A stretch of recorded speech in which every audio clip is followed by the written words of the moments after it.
Some people just know they could save hundreds on car insurance by checking Allstate first. Like, to check the Jumbotron first, before attempting to eat a stack of Supreme nachos in one bite. Now you're just a meme that everyone shares on game day. Checking first is smart, so check Allstate first for a quote that could save you hundreds. You're in good hands with Allstate. Savings vary, subject to terms, conditions, and availability. Allstate Fire and Casualty Insurance Company and Affiliates, Northbrook, Illinois. Since you're new to H&R Block, we'll look at your returns from the last 3 years for any money your last guy might have missed, for free. I could get money back from last year? You could. We'll find any mistakes. Could have really used that 2 years ago when I dated that mistake for 5 months. Don't leave money on the table. Switch to H&R Block and get a free Second Look review. Second Look is included at no additional cost with the purchase of tax preparation. Results vary. All tax situations are different. Fees apply if you have us file an amended return. When the game tips off, the NBA action is just beginning on FanDuel, America's #1 sportsbook. Because FanDuel is your home for NBA live betting. However you want to play, now is the perfect time to join. Make every moment more with FanDuel, official sports betting partner of the NBA. 21 plus and present in Virginia. First online, real money wager only. $5 first deposit required. Bonus issued is non-withdrawable bonus bets which expire 7 days after receipt. Restrictions apply. See terms at sportsbook.fanduel.com. Gambling problem? Call 1-800-GAMBLER.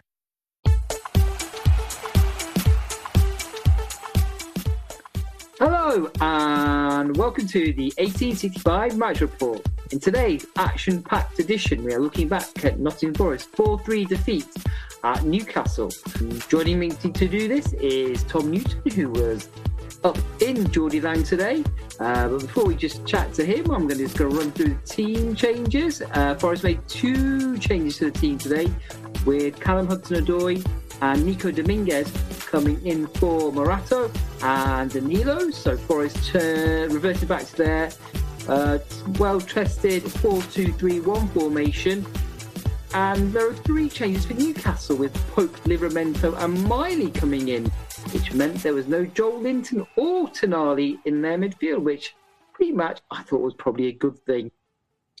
As for the match itself, Forest took an early lead through Callum Hudson-Odoi on 5 minutes, but Newcastle, unfortunately, came roaring back with 4 goals in a 12-minute period, starting with Lewis Miley in the 23rd minute, followed swiftly by Jacob Murphy, then an Isaac penalty and another Isaac goal on 34 minutes to effectively, we thought, end the game. Second half, though, it was a bit of improvement from Forest, with 2 goals from Milenković and Yates, setting up a nervy finish for the Geordies. But unfortunately, there wasn't enough time for the Forest to draw level, and it ended in a 4-3 defeat. Now, as I mentioned, Tom was up there in Newcastle for us, Tom. First of all, how's the journey and how's the trip up?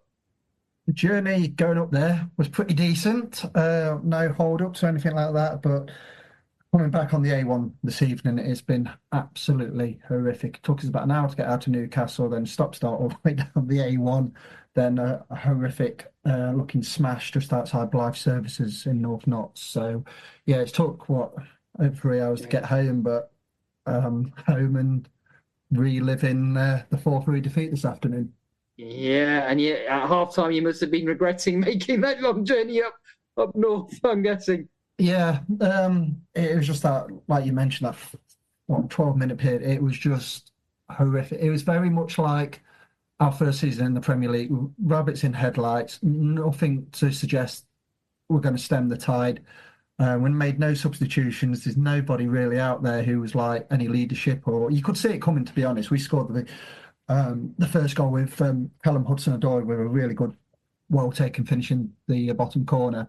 But after that, it was just wave after wave. We just couldn't look after the ball. And I know it's been obviously the tale of our season where we don't see much of the ball, but when we do see the ball, we do something with it. But no, we just couldn't find a blue shirt this afternoon.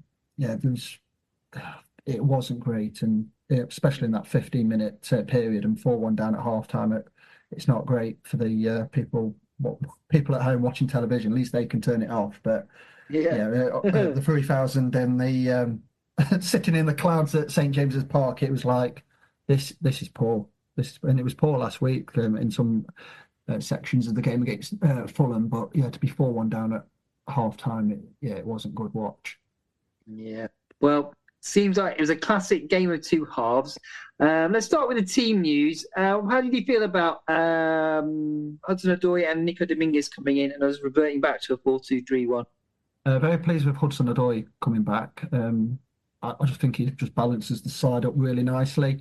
Like last week, Alanga was trying to do two jobs on left wing and right wing, and obviously it can't really be done. But no, Hudson-Odoi just gives that really balance to the side and everything. Took his goal really well, and reverting back to the back four, that's what served us so well this season. But yeah, really good start from us. But which we'll probably delve into more in a second. But yeah. And I personally thought it was a good change as well.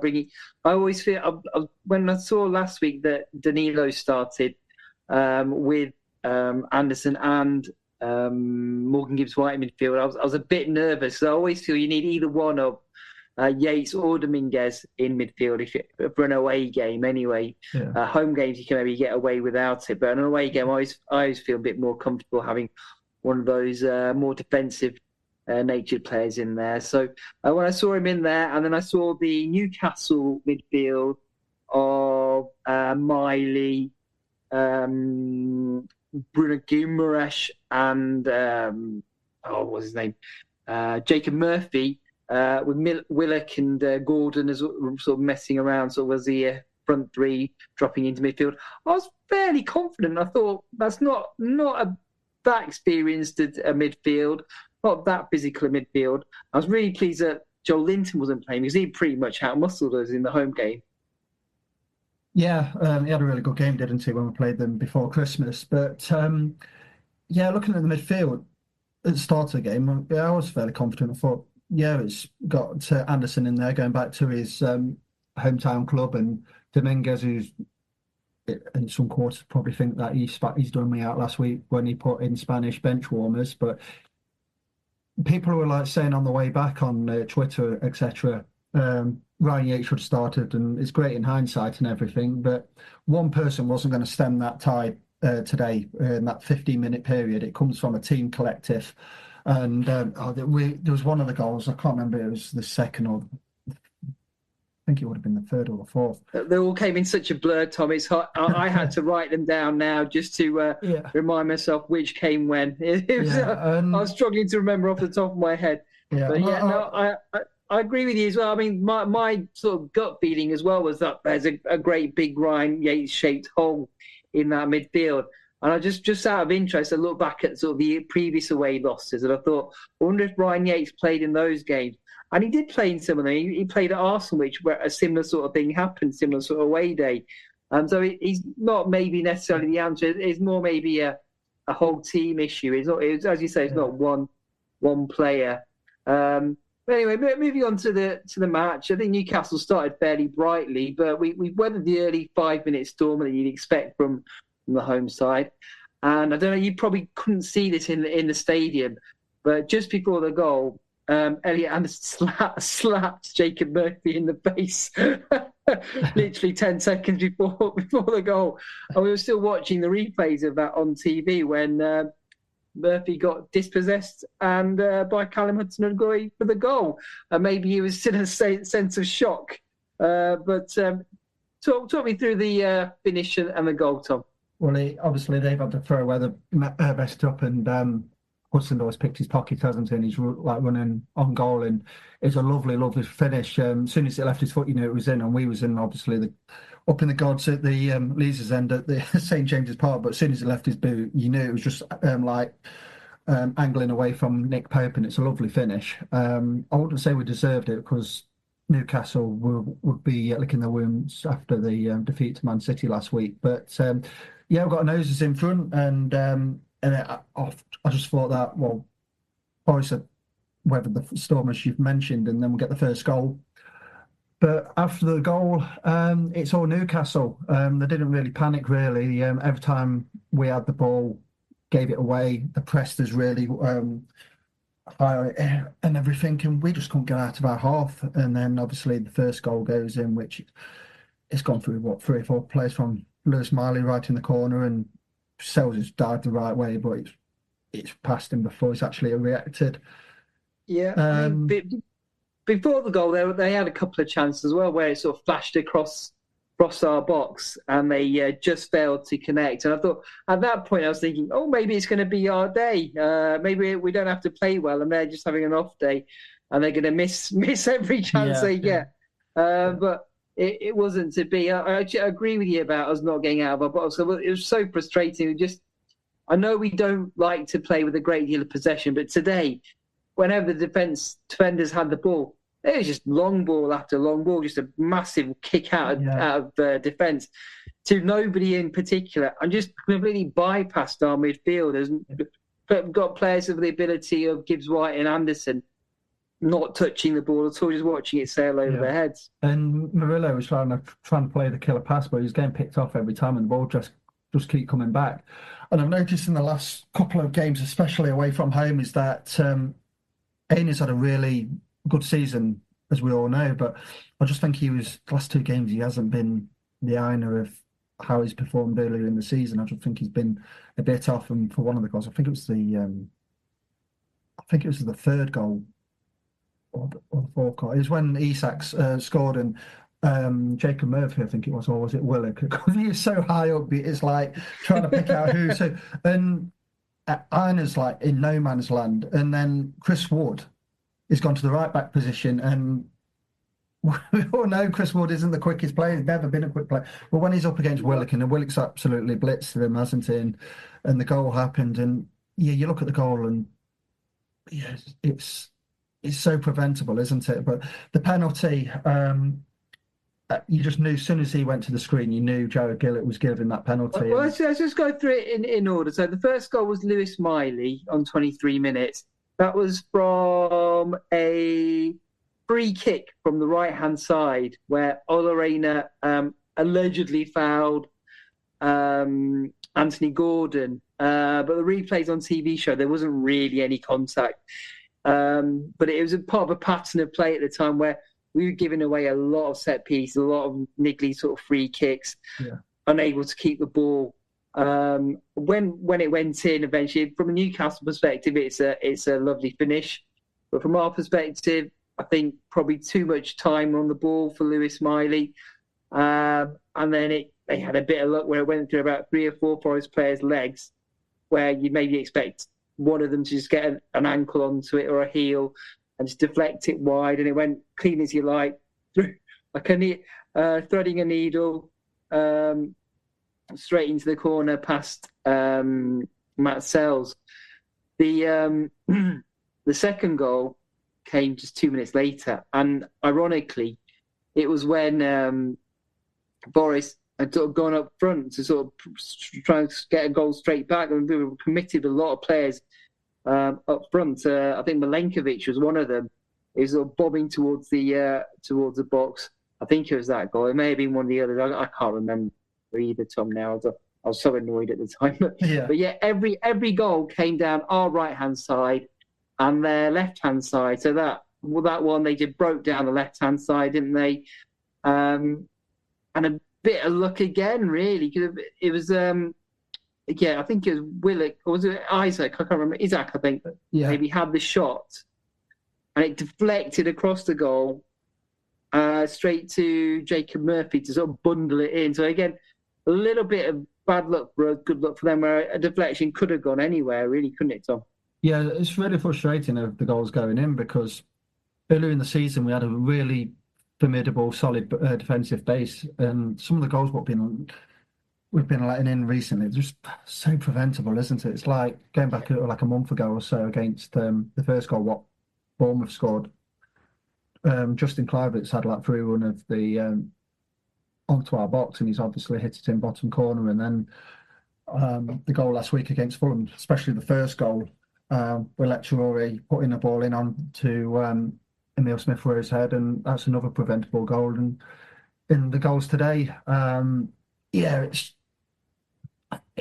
like I said, it's reminiscent of was in our first season when the first goal goes in, the second goal goes in, and the third and the fourth and everything. And it was just, there was just no leadership out there. There was nothing to like stop them from dictating the play. It's like for us, it's got to be a bit more like streetwise. And I know we've had an unbelievable season where we are still third in the Premier League, but we've got to be a bit streetwise, like just take the sting out of the games, because when we've like played against teams who are beating us, who say there's like stoppage time and things like that, they take the sting out of the game, and we've got to be a bit more like that, like go down a bit easily and just take the sting after it. But Miles, you just ticked off the 3 or 4 things I had written down. So no leadership really in the team at that point. It was like watching a bunch of schoolboys. Really, the entire shape had gone. The defensive shape. There's sort of Milenković were getting dragged out wide. There was no sort of, I don't know, Olarena, as he's mentioned, he's a brilliant player, but he was poor today.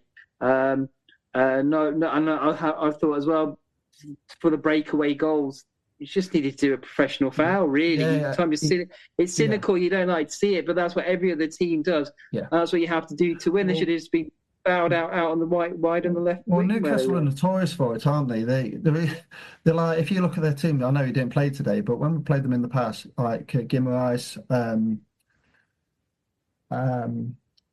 Joe Linton, Tonali, etc., they take turns in kicking you and just take the sting out of the game, just kill the game dead. But no, we didn't do that today, and I noticed that they were like doubling up down our wings and everything, and then Alanga, no disrespect to him, but he's not a defensively minded player. But there was a lot of times where Iron's gone and pressed the ball, and then the players ran past Alanga, and then he's bypassed Iron, and then obviously they're on our goal kind of thing. And it happened too many times. But that 15-minute period, it was just a bit soul destroying. Really, we was obviously at the other end of the ground, and you could see what was happening. And it's like someone just dig us out here, just do something. And by half-time, 4-1 down, and we'll talk about it in a second regarding the penalty decision, which,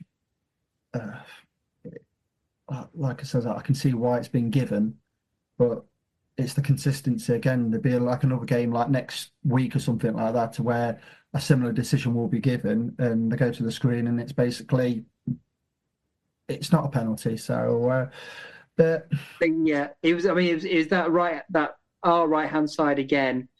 Well, I think Gordon tried to cross it, and Olarena, he did 2 things which were inadvisable, and you don't want your defenders doing. One, he turned his back, which I don't know. I think it's pretty unforgivable. And 2, stuff, isn't it? And 2, he put his arms sort of above head level, and the way they've written the rules now is that's deemed an unnatural position. So as soon as it hit his arm up there, it was always going to be a penalty. I was fully expecting it. So it's a pity, but the penalty itself, I think, is worth talking about as well, isn't it, Tom?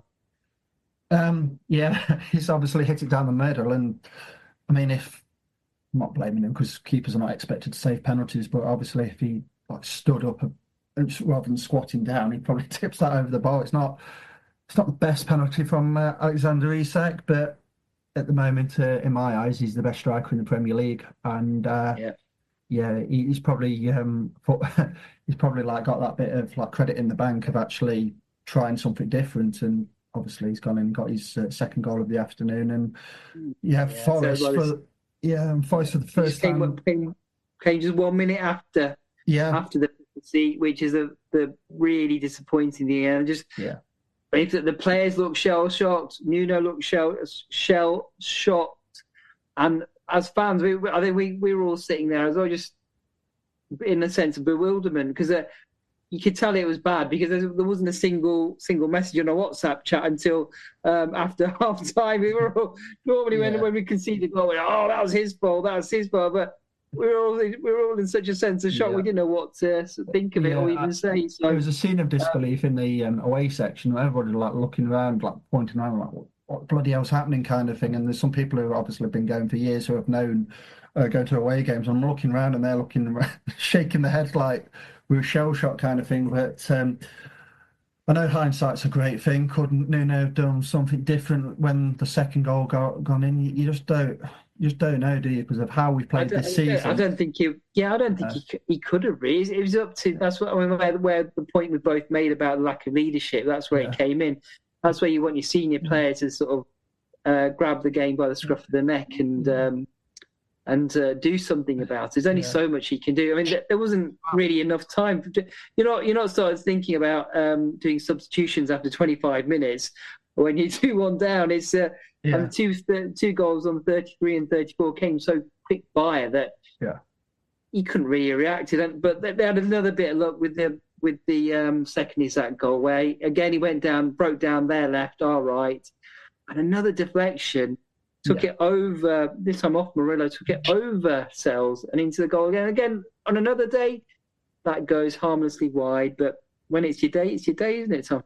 It is. And Alexander Isak, I know he didn't score last week, but this season's been on fire, hasn't he? And he's one of those players who's one of those like stars for them, isn't he? I know they've got quite a few, but yeah, any chance what he gets at the moment, he's sticking it away, isn't he? And he got fortunate, but you make your luck in this world, don't you? So, and unfortunately for us, we're 4-1 down, and it's the first time this season, I think, that Forest actually got booed off the pitch, and because you could hear that even above the applause on TV for the Newcastle applause. You could hear the booing, which isn't something you've heard at all this season. Newcastle were totally dominant until half time. There was 7 minutes of added injury time in that first half, which we'll come back to at the end of the game. 7 minutes. And thankfully, Forest didn't concede another one. And we were just thankful to get into half-time, just losing 4-1. I think that's a good point to take a quick break there, Tom. We'll gather our thoughts, try and recover a bit, take some smelling salts just to come back to our senses. And we'll be back with talk about the second half in just a moment. The 1865 Match Report. At your job, do you ever have to deal with a nose roller? How about a snub pulley? Well, if you're installing a new conveyor belt system, dealing with the different components can sound like you're speaking a foreign language. Luckily, you've got a team ready to help. Grainger's technical product specialists are fluent in maintenance, repair, and operations. So whenever you want to talk shop, just reach out. Call, click Grainger.com, or just stop by. Grainger, for the ones who get it done. You're listening to 1865, the Nottingham Forest podcast.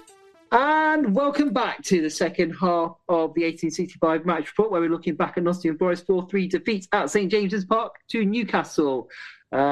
Now, losing 4-1 at half-time, it looked like a hopeless situation for Forest, Tom. And I think, were you just thinking, this is damage limitation, let's just not concede anymore this second half? Yeah, pretty much. Damage limitation. And Nuno, obviously, he never mentioned it he got asked the question, but he kind of like deflected it away when asked, did you have one eye on Wednesday's night game against Arsenal? And the majority of the players stayed out there. It was kind of one of those, you've got us in this mess, you try and get us out of this mess. And they performed a lot better in the second half. I don't know whether that was a contrast, because of obviously we've all done it, haven't we, at various levels with 4-1 up or whatever, and you kind of just drop off a bit and start like playing a bit more casual and a bit more relaxed, and obviously Forest have got nothing to lose at that point, and they put a bit more caution to the wind, and they started knocking the ball about a bit better, keeping the ball and starting to make some inroads in and around their box. And like I said, there's no getting away from the fact we was pretty horrific in that 15-minute period, which was just mentioned. But yeah, second half were a lot better. But like I said, you don't know if that's a drop-off in performance from Newcastle, and obviously we've got nothing to lose. But yeah, it was a lot better second half. Yeah, I mean, I'm sure that there was like that lack of intensity from Newcastle. They just became more passive, similar to what we were like in the first half. But we did improve in the sense that we weren't just hooping it upfield aimlessly, trying to get Chris Woods to flick it on for a Langer or something. We were actually playing football. And then when we were playing the football, we weren't just passing it out of play as we were often in the first half, sort of aimlessly misplacing passes. So just that tiny little change, really, just passing to a blue shirt and making sure it got to them, and running with a bit more intensity. Obviously, they had a rocket fired up their arses at half time. So we all wanted them just to go out and win the second half if it's all possible, and we'll get some pride back. And they certainly did. I think they must have been pretty embarrassed by their first half display. And they had a few chances even before Forest did, before they scored their second goal. They're sort of playing some. One point to mention is that Callum Hudson-Odoi and what's his face? I forgot what place. Callum Hudson-Odoi and Elanga, that's his name, swapped wings for the second half. So Hudson-Odoi's on the right and Elanga on the left. And that seemed to make a little bit of a difference. We had a couple of runs into the penalty box on the right-hand side where Newcastle made some last-ditch challenges, which would have been slightly mistimed. And one was from Burns, one was from Hall. He could easily have got penalties for those. We were racking up a fair number of corners in that second half. And we were looking dangerous. And I think the goal from Milenković came from that route as well, didn't it, Tom? It did. And another thing what I noticed is that in the first half, we was trying to force the play a bit, and that's how we was losing the ball a lot in the middle of the park. But we started utilising and getting down the channels a bit more, and Murillo was picking out some nice passes around the corner to Hudson-Odoi and Elanga, and we started getting a bit more joy because obviously he was working the channels. Then we obviously coming in the seal, then getting a bit quicker with the ball with obviously Anderson, Dominguez, and started to make some inroads. But it wasn't a bad finish from Milenković, was it? A centre half, and he's flicked it past Pope, and it's like game on, because even though we was 4-1 down and the game's ultimately somewhat out of our reach, the next goal was always going to be important. If they make it 5-1, then obviously we've got no chance, but obviously we made a decent fist of it second half. Okay, the only disappointing thing was that having scored in the 63rd minute, we couldn't get the third one more quickly. There were chances for a few again from set pieces for Milenković and Murillo in particular, I remember, Tom. Yeah, you could just sense that St James, after they've been on a bit of inconsistent form, a bit like us, and after being losing 4-0 last week, but when the second and third goal went in, you could just sense a bit of anxiety around St James's Park. They were bricking it, and you could see they were really susceptible on set pieces. And we'll talk about it in a minute regarding the referee, because I thought the referee was poor. I don't know if you thought the same watching on television, but it just seemed that any time a Newcastle player went down, you got the free kick, and sometimes there was some of our players who got wiped out, and it's kind of play on, and they never brought the play back, and a lot of our players were getting booked for very soft free kicks and things like that. But yeah. Going back to the year-round question, I thought that would be the inroad into getting an impossible draw, especially at half-time. I thought, they looked a bit at 6 and 7s at the back defensively on set pieces, and unfortunately, we didn't get the equaliser.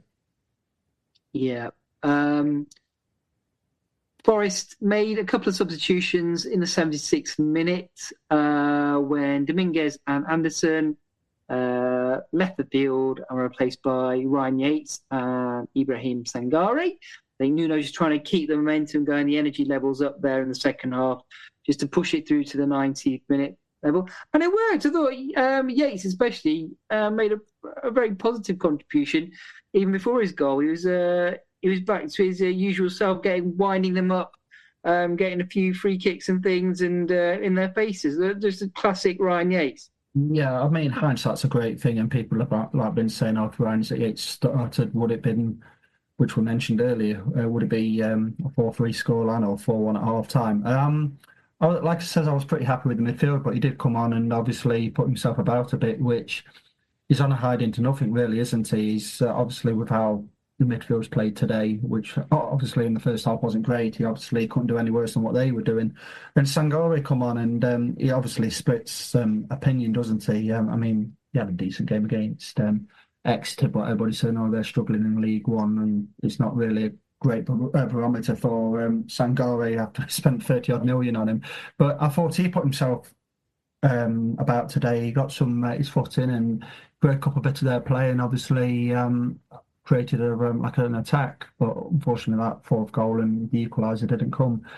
But yeah, that's, like, we keep going on about it, but it's the truth, really. That 15-minute period in the first half is what absolutely killed us today. And like Nuno said on his post-match interview, they gave them a mountain to climb, and ultimately that's what happened.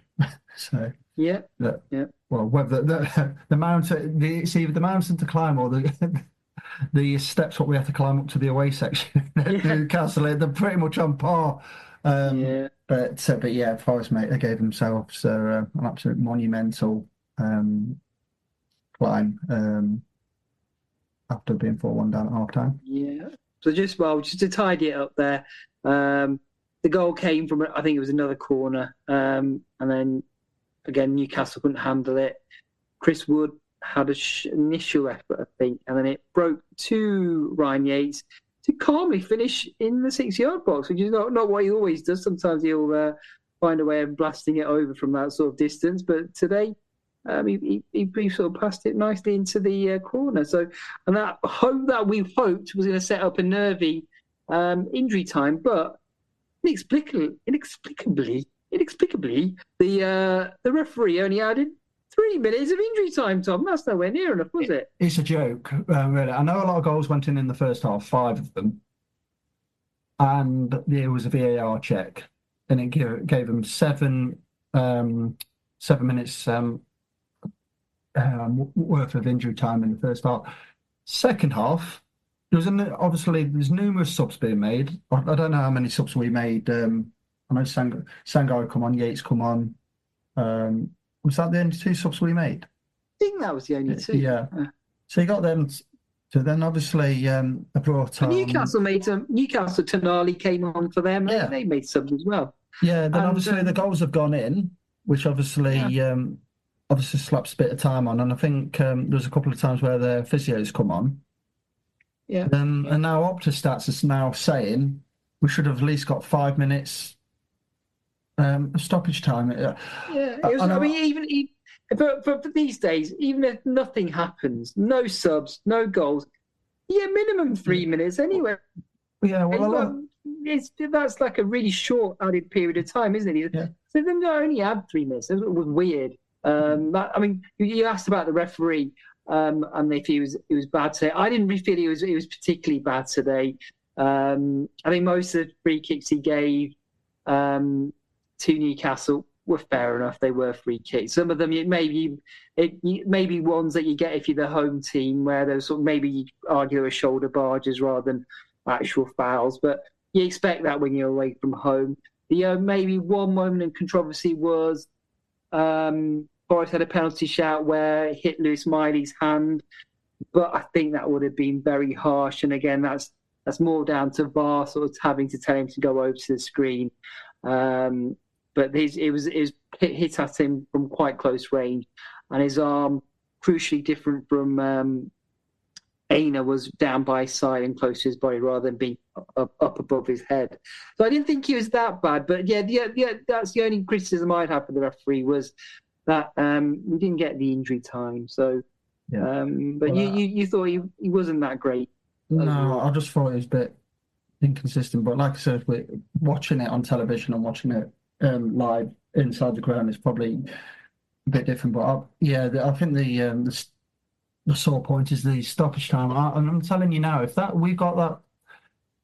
a game in the Premier League this weekend where it's 4-3 and the losing side's got a liver bird on the badge, a cannon on the badge, a flag and a bit of an about on the, if you're Man City, you are getting at least 7 to 8 minutes stoppage time, period. But seeing we've got a tree and a bit of water on it and not duck the top six, no, you can have your 3 minutes. Yeah. Then on top of that, they're probably just to finish the day off completely. I think the highways agency have just turned around and says, right, Forest are playing away, let's block all the roads and put 3 lanes down to 1 lane and all that jazz on the A1. So yeah, it's not been a great... That A1's a nightmare whenever you go, isn't it? Like says that, I think the story of the day is the 15-minute capitulation by Forest, and it was reminiscent. We did it to ourselves, and as Radiohead said once, that's what really hurts. So yeah, if we played well, I mean, I've said it throughout the season. So for us to win a game, we've got to work harder than the opposition.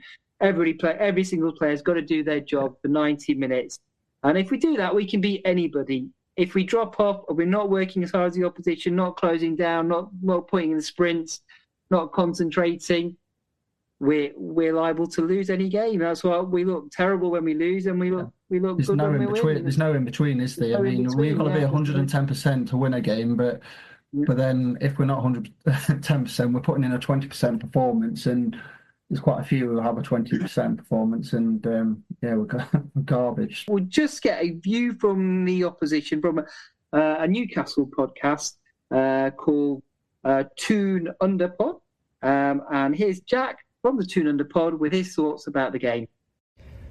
It's Jack from the Toon Under podcast. I don't think many people would have had Newcastle and Forest down for a Champions League 6-pointer at the start of the season. But that's what this game was in a way. It was a massive game for Newcastle. We were pretty nervy coming into this. We haven't been in the best form. We'd lost 3 of the last 4. I think something that gave me a bit of hope was I knew that Forest had lost the last 2 away games, but we'd lost our last 2 home games. So it was a bit nervous coming into this one. What a crazy game! It's completely inconsistency from both teams throughout the 90 minutes, and I know both teams have struggled through the season with a bit of inconsistency, which is it was sort of microcosms into that game today. It didn't look good for us when Forest scored earlier. I always thought the first goal was going to be really important in this one, especially Forest, a team who are so good defending usually. But then we did what we can do and we are capable of doing when we just blow teams away over a short period of time. It kind of felt like the game was won by half-time, but the second half was really disappointing from our perspective. I think Forest did well to get back into it. If maybe they'd taken one of those chances a bit earlier, could have been a different story, because it was very nervy towards the end there for us. But I think Nuno got to grips with what was happening at half-time. Newcastle, as we have done a few times this season, became a bit passive, and a lot of our most experienced players, people like Dan Burn and even Bruno and Fabian Schär, were sort of making pretty bad errors, kind of forgot how to play football. So really, we were just relieved, I think, to see it out in the end. It's a big 3 points in the race for Europe. I think whichever team can get a bit of consistency is going to be the ones that get into that top 5. I think probably City are probably going to steam away a little bit now. I know they had a bad result, but I can see them getting 3rd or even 2nd, and then it'll be between Forest, Newcastle, Chelsea, Bournemouth and probably Villa to see who can get those last 2 spots, whoever can get that bit of consistency. So yeah, good result for us. I know it was not the result Forest wanted, and there's some big games coming up, and we'll see what happens. I think there's plenty of twists and turns still to go, and of course there's the FA Cup, so we might end up meeting again this season in the FA Cup. So yeah, I'm gonna get my breath back from that. I'm in Australia, so I'm off to work now, so I hope everyone has a great day. Cheers. Thank you, Jack, for that. Well, Tom, we just mentioned it before we heard from Jack that we've got the Arsenal game coming up on in this midweek. So a quick opportunity to make up for today's defeat. How are you feeling about that one? Pretty confident. I mean, obviously, the fears of relegation went a long time ago, well before Christmas. And Arsenal haven't been the slick machine, have they, recently? I mean, they lost yesterday against West Ham. They've got striker problems. Sending off yesterday, was it Lewis Skelly? Got sent off for a professional foul. And I know they won last season at the City Ground, but Arteta doesn't really like coming to the City Ground, does he? We beat him in the Cup and we beat him in the League a couple of years ago. But yeah, it's just a great opportunity for Forest to obviously put this game behind them and put in a decent performance on Wednesday night Trent side and hopefully get the 3 points. And it's just like, we have got a tough period, haven't we? We've got obviously Arsenal next. We've had Newcastle today, Ipswich in the Cup, then got Manchester City. So if you get past Man City game and say you get 4 points out the next two home games, in whatever way, you might get a point on Wednesday and beat City or the other way around. But yeah, we just, I think leading up to the Arsenal game, I think there'll be an inquest in the capitulation and the self-destruct of the 15 minutes today, and brush yourselves down and go again on Wednesday. Yeah, I tend to agree with you. I think most of us, if we're honest, we probably had today's match against Newcastle down as a defeat. I know pre-match I was thinking I'd take a 0-0 today. I know that wouldn't be much fun for people like you travel all that way up there to watch them, but I would have taken a 0-0. Yeah, I was saying to people pre-match. They were asking, what do you reckon today? I'll take a draw now. If somebody says, we can guarantee you a draw, then I would have snatched the hand off, because obviously I know we won 3-1 Boxing Day last year, last season. But yeah, it's just, it weren't great, especially the first half of the day, and we didn't get the point or a win. So yeah, brush yourselves down. It's slightly concerning, like our last three away games hasn't been great. We've shipped too many goals. We've shipped, if my maths are correct, 11 goals, and it's not good, because this season, especially away from home, we've been relying on our resolute, solid defensive base, and the last three away games hasn't been great, has it? So, but thankfully, I think you're right. I think Murillo, Milenković, and Aina have all sort of locked off in form these last few weeks. So even though, I mean, this was always going to be a tough period, sort of playing Brighton, Bournemouth, Newcastle, Arsenal, Man City, I wasn't expecting us to get a great deal of points, but I'm not panicking about these games, because we've got a really favourable run in. So I wasn't expecting us to pick up many points at all in this little batch of games. And the toughest thing is for people, like the fans, just to stay calm and not start panicking and spooking the players in the home matches. Just keep calm and just trust them. Trust Nuno, trust the players to come good. I think the last 10 matches, we're going to pick up a hell of a lot of points to snatch European football. I think you're right. We can't lose our heads, because it's been an absolute unbelievable season. To still be third after this weekend, I know the gap's closed and all of that, but it's been fantastic. Anybody at the start of the season says by the start of March you'd be third in the Premier League, everybody would be like saying, what drugs have you been taking? But I don't know whether the travelling, I know it's the same for like other clubs. I know that everybody does a lot of travelling, but I don't know whether the travelling's like caught up on us with like obviously a trip to Bournemouth, Exeter, Dubai, and Newcastle. But so on that note, don't do warm weather training in Dubai. Go to Skeggy next year, and we'll be winning the league. So So. I made that point at the time. I was thinking, I'm not sure that's the best way to acclimatise to a game down in Exeter on a cold Tuesday night in February. To go to Dubai, it's going to be a bit of a shock to the system. But I'm sure the sports scientists know better than me. But anyway, so we'll be back with another match report for after the Arsenal game, which hopefully be better than today's result. Thank you, Tom, for joining us, and thank you, listeners, for listening.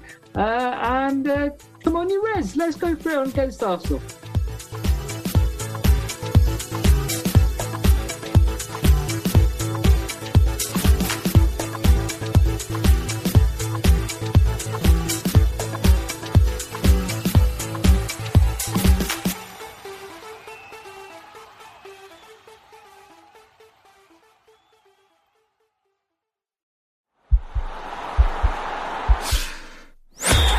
podcast is part of the Sports Social Podcast Network.